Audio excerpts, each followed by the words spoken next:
Chronophobia is the fear of the passage of time. Recent sociological studies show that a humble number of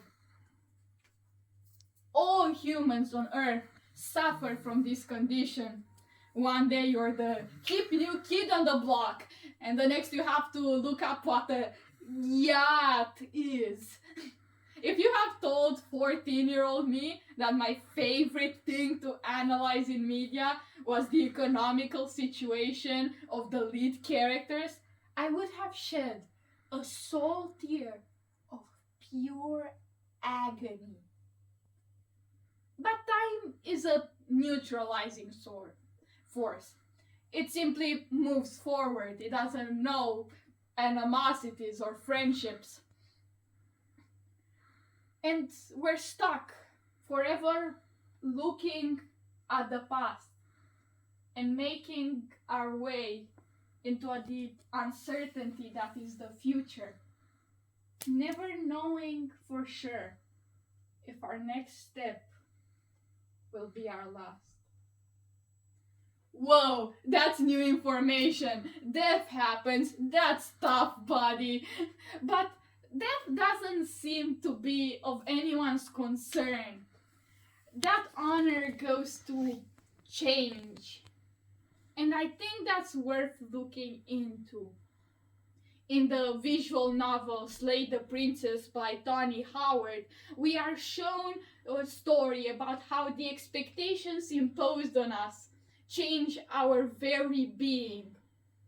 The way you interact with the titular princess in the first chapter changes her in the second. If you kill her without showing any mercy, she becomes a friendly specter, willing to do anything to get out. If you lock her in the basement, scared of what she might be able to do to you, she becomes a creepy doll with the power to shut down your nervous system. If you decide to free her but change her mind halfway through, she becomes a scheming witch that's just as willing to stab you right back.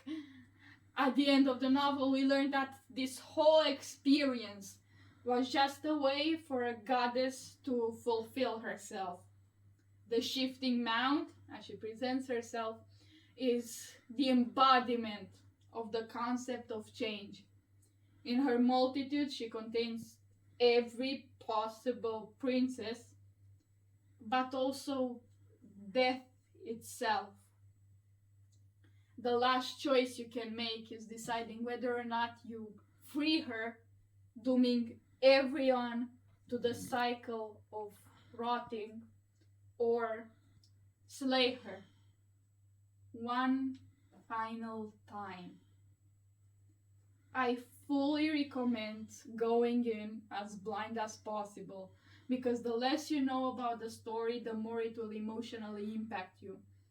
But the question I want to focus on is how much your choices matter in the story.